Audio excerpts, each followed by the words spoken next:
अफगानिस्तान में तालिबान की जीत को दुनिया भर की कट्टरवादी इस्लामिक ताकतें अपनी जीत मान रही हैं। अल-कायदा और आईएसआईएस जैसे आतंकवादी संगठन अब जश्न मना रहे हैं और खुलकर कह रहे हैं कि ये तो बस एक शुरुआत है। वो उन सब देशों में जहां जहां मुसलमानों पर अत्याचार हो रहे हैं, इसी तरह का जिहाद अब शुरू कर देंगे। आपको याद होगा, अल-कायदा ने तो बाकायदा एक स्टेटमेंट जारी करके कहा है कि अब यही शुरुआत वो कश्मीर में भी करेंगे, कश्मीर को भी आज़ाद करेंगे। दुनिया के बड़े बड़े देश, खासतौर पर पश्चिमी देश, चुपचाप ये सब कुछ होते हुए देख रहे हैं क्योंकि कोई कुछ कर नहीं सकता। वो शायद इस गलतफहमी में है कि इस आग की लपटें वहां तक नहीं पहुंचेंगी। वो शायद ये सोच रहे हैं कि अफगानिस्तान तो उनके देश से बहुत दूर है। लेकिन आज हम न्यूजीलैंड से आई एक खबर के बारे में आपको बताएंगे, और वो ये कि आतंकवाद की ये आग दुनिया में कहीं भी, किसी भी कोने में, किसी भी व्यक्ति तक पहुंच सकती है।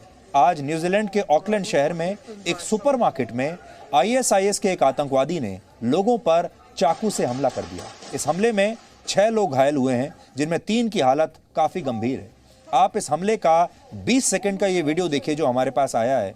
ये आपको बताएगा कि आतंकवाद किसी एक देश की समस्या नहीं है, किसी एक धर्म की समस्या नहीं है। ये पूरी दुनिया के लिए एक बहुत बड़ी चुनौती है। और ये सब कुछ जो आप यहाँ देख रहे हैं, ये किसी दिन आपके आसपास के बाजार में, सुपरमार्केट में, मॉल में, आपके पड़ोस में कहीं भी हो सकता है। Oh my God, Jay. Oh, bro. Oh no. Oh, bro, look what happened, bro.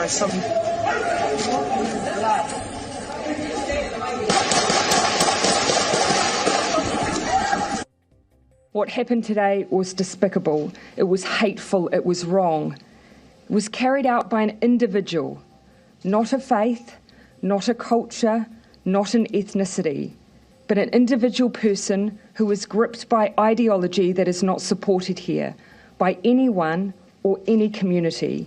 He alone carries the responsibility for these acts. Let that be where the judgment falls. New Zealand की सुरक्षा एजेंसियों ने इस आतंकवादी का नाम तो नहीं बताया है, लेकिन यह हमलावर वर्ष 2011 में श्रीलंका से न्यूजीलैंड आया था और ये एक शरणार्थी था। लेकिन बाद में वर्ष 2016 में इसने आतंकवादी संगठन आईएसआईएस को ज्वाइन कर लिया और यह आतंकवादी बन गया। और सोचिए, 2016 से लेकर अब तक ये एक आतंकवादी के भेष में वहां रह रहा होगा, घूम रहा होगा, और हो सकता है इसने न जाने वहां क्या क्या किया होगा। आज से कुछ साल पहले तक दुनिया के जिन भी देशों ने अपने यहाँ शरणार्थियों को जगह दी है, वहां अब इस्लाम और दूसरे धर्मों के बीच जबरदस्त टकराव हो रहा है और इस्लामिक कट्टरपंथ की विचारधारा भी इन देशों के लिए एक बहुत बड़ी चुनौती बन गई है। 2020 में दुनिया में कुल मिलाकर 2,64,00,000 शरणार्थी थे। ये संख्या इतनी है कि इसमें न्यूजीलैंड जैसे 5 देश बन सकते हैं। इन 2,64,00,000 शरणार्थियों में से भी 50% से ज्यादा शरणार्थी अफगानिस्तान, इराक और सीरिया जैसे मुस्लिम देशों के हैं, जहां जिहाद के नाम पर संघर्ष चल रहा है। यूरोप समेत कई देशों ने कुछ साल पहले तक इन शरणार्थियों को बड़ा दिल दिखाते हुए अपने यहां पनाह दी, लेकिन बाद में यही शरणार्थी उनके लिए एक बहुत बड़ी चुनौती बन गए, क्योंकि ये अपने लिए अधिकार मांगने लगे, अपने हक मांगने लगे। और इनके जो अधिकार और हक थे, वो ये कहते थे वो वहां के लोकल लोगों से भी ज्यादा अधिकार मांग रहे थे।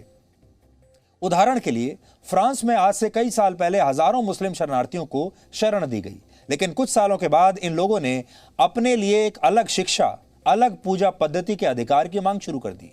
लोगों ने अपने बच्चों को स्कूलों में भेजने की जगह घरों में ही मदरसा शिक्षा देना शुरू कर दिया। और फ्रांस में इस वजह से धार्मिक उन्माद बढ़ गया, क्योंकि थोड़े दिन के बाद, शुरू में तो ये शरणार्थी थे, बाद में ये शरणार्थी वहां के मालिक बनने की कोशिश करने लगे। उसके बाद इन्होंने कहा कि हमारे जो अधिकार हैं वो यहाँ के लोगों से भी ज्यादा होने चाहिए। और उसके बाद इन्होंने, जैसा कि बहुत सारे लोग करते हैं, फ्रीडम को एक बहुत बड़ा इशू बना लिया। वहां इन्होंने आज़ादी के नाम पर अपने लिए अलग पूजा की जगह, अपने लिए अलग स्कूल, अपने लिए अलग अलग अधिकार, ये सब मांगने शुरू कर दिए। और ये सब मांगा इन्होंने इसलिए क्योंकि ये मानते हैं कि ये फ्रीडम ऑफ एक्सप्रेशन का हिस्सा है, इन्हें हर चीज़ की आज़ादी होनी चाहिए।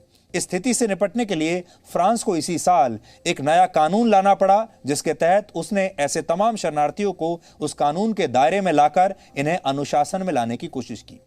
यूरोप की तरह न्यूजीलैंड और ऑस्ट्रेलिया में भी ऐसा ही हुआ। 2019 में न्यूजीलैंड के क्राइस्ट चर्च में मस्जिदों पर हमले हुए थे, जिसके बाद पता चला कि वहां भी अब इस्लाम और ईसाई धर्म के लोगों के बीच टकराव बढ़ गया है।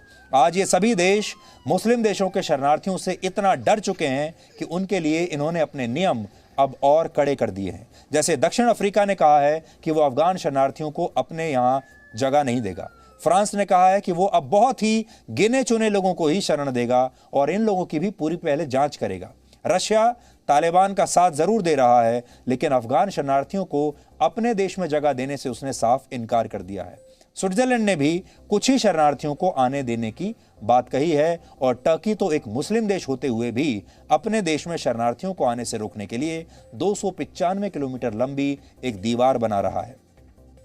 यहां पर एक बड़ी बात यह है कि यूरोपीय देश तो इसलिए नहीं आने दे रहे क्योंकि वो डर चुके हैं और उन सरकारों का अपने ही देशों में अब इस वजह से बहुत विरोध हो रहा है, इसलिए वो डर गए हैं। लेकिन बड़ी बात यह है कि इस समय जितने भी इस्लामिक देश हैं, जो मुस्लिम देश हैं, जहां पर इस्लाम के नाम पर सरकारें चल रही हैं, वो भी अफगानिस्तान के इन शरणार्थियों को अपने देश में आने की इजाजत नहीं दे रहे हैं। ये एक बहुत बड़ा विरोधाभास है। अब आपके सामने जो बड़ा सवाल है, जो हम हर रोज बताते हैं, वो ये कि असली इस्लाम क्या है?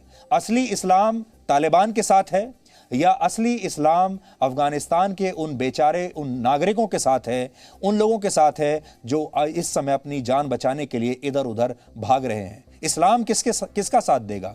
अल्लाह इन दोनों में से किसका साथ देगा? क्योंकि दोनों ही मुसलमान हैं, दोनों ही इस्लाम को मानते हैं। और पूरी दुनिया किसका साथ देगी? ऐसा अभी लगता है कि पूरी दुनिया इस समय तालिबान का ही साथ दे रही है। इन देशों के इस रुख की सबसे बड़ी वजह है इस्लामिक कट्टरवाद। हालांकि इन देशों को आज भी लगता है, जो पश्चिमी देश हैं उनकी बात कर रहे हैं, कि शरणार्थियों को रोककर ये ऐसी ताकतों से बच सकते हैं, जबकि सच ये है कि इसकी आग दुनिया में अब कहीं भी पहुंच सकती है। सोचिए, न्यूजीलैंड जैसा देश, अगर उनके यहां कोविड से एक व्यक्ति की भी मौत हो जाती है तो वो अपने पूरे देश में लॉकडाउन कर देते हैं। उनके यहां एक भी नया कोविड का केस आ जाता है तो वो अपने पूरे के पूरे शहर बंद कर देते हैं, लॉकडाउन कर देते हैं, फ्लाइट्स बंद कर देते हैं, आने जाने पर पाबंदी लगा देते हैं। कोविड को लेकर जिस तरह के लॉकडाउन हो रहे हैं, क्या हम आतंकवाद को लेकर इस तरह के लॉकडाउन नहीं लगा सकते? आज ये बड़ा सवाल हम पूरी दुनिया के सामने रख रहे हैं। क्या आतंकवाद को लेकर भी अब लॉकडाउन लगाने की आवश्यकता आ गई है?